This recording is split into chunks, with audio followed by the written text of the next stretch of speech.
क्या आपको पता है कि ताजमहल को 50 कुओं के ऊपर बनाया गया है और ताजमहल के कारीगर शाहजहां से नाराज होकर जानबूझकर ताजमहल में कुछ गलतियां छोड़ दिए थे। इस वीडियो में मैं ताजमहल से जुड़े रहस्यों के बारे में बताऊंगी, जिन्हें जानकर आपके भी रोंगटे खड़े हो जाएंगे। तो बने रहिए इस वीडियो में लास्ट तक।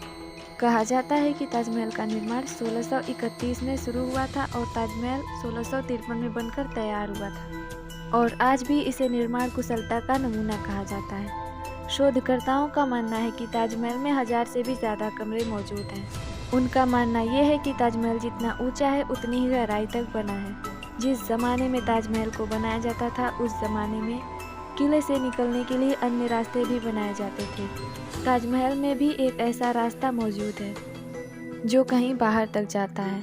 कुछ लोगों का मानना है कि यह लाल किले तक जाता है। इन्हीं रहस्यमय तहखानों की तरह शाहजहां के समय से इस रास्ते को बंद करवा दिया गया। आपको जानकर ये ज़रूर हैरानी होगी कि ताजमहल अपना रंग भी बदलता है। दिन के अन्य पहर में ये हिसाब से ताजमहल अपना रंग भी बदलता है। सुबह के पहर में ये गुलाबी, दोपहर के पहर में दूधिया सफ़ेद और चांदनी रात में ये सुनहरा दिखता है। सफ़ेद संगमरमर पे सूर्य और चांद का प्रकाश पड़ने से ऐसा होता है। कहा जाता है कि भूत और जिन्नी ताजमहल की नींव नहीं रखने दे रहे थे। वे बार बार इसे ध्वस्त कर देते और कारीगरों को डराकर भगा देते। फिर शाहजहां ने भूत और जिन्नों को भगाने के लिए इमामों की सलाह ली। इमामों ने शाहजहां को पीर हजरत अहमद बुखारी को बुलाने का सुझाव दिया। पीर शाहजहां के बुलावे पर अपने 4 भाइयों और सैकड़ों सहायकों के साथ आगरा आए। इन्होंने ताजमहल के नींव पे जाके कुरान किया। इसके बाद शाहजहां के हाथों ताजमहल का नींव रखवाकर काम शुरू किया गया। फिर 4 पीर बंधुओं की मजार ताजमहल के चारों तरफ आज भी मौजूद है, जिन्हें ताजमहल का 4 स्तंभ कहा जाता है। कहा जाता है कि जब तक ये मजार यहाँ मौजूद है ताजमहल को कुछ भी नहीं होगा। साल 1934 में दिल्ली के एक निवासी ने ताजमहल के तहखाने के अंदर के छेद से झांक कर देखा तो एक 4 स्तंभों पे बड़ा सा हॉल दिखाई दिया। स्तंभों पे हिंदू देवी देवताओं की मूर्तियों से भरा पड़ा था।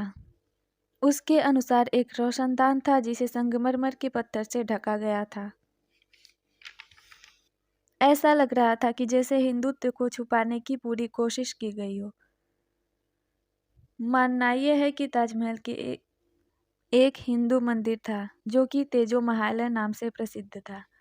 पुरातत्वविदों ने 22 कमरे को इसलिए बंद कर रखा है कि इस रहस्यमय समुदाय के चलते भविष्य में कोई दंगा ना हो। सबसे मज़ेदार बात तो ये है कि ताजमहल कुतुब मीनार नामक की इमारत से भी 5 फीट ऊंचा है।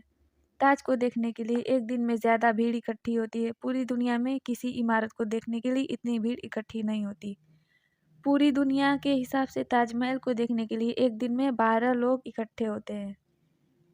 शाहजहां की ख्वाहिश ये भी थी कि वो काला ताजमहल बनवाए, लेकिन उसके बेटे औरंगजेब ने उसे कैद कर लिया, इसीलिए उसका सपना सपना रह गया। कहा जाता है कि ताजमहल जिन मजदूरों ने बनवाया था शाहजहां ने उसके हाथ कटवा दिए थे, लेकिन इतिहास में वापस लौटा जाए तो ताजमहल के बारे में कई इमारतों के द्वारा ये गवाही दी जाती है कि इन्होंने ताजमहल के बाद कई इमारतों का निर्माण में मुख्य योगदान दिया था। ताजमहल के बाद उस्ताद अहमद लाहौरी ने लाल किले के निर्माण में योगदान दिया था। उस्ताद लाहौरी ताजमहल के कारीगरों के दल में से ही एक थे। आज लोग सभी सेल्फी के दीवाने हैं, लेकिन ताजमहल के साथ पहली सेल्फी जॉर्ज हैंसन ने ली थी। उस समय सेल्फी का कोई भी ट्रेंड नहीं चल रहा था जैसा कि इस टाइम चलता है। ऐसे और ही इंटरेस्टिंग फैक्ट के लिए चैनल को सब्सक्राइब और वीडियो को लाइक ज़रूर करें। तो आज के लिए बस इतना ही, मिलते हैं नेक्स्ट वीडियो में।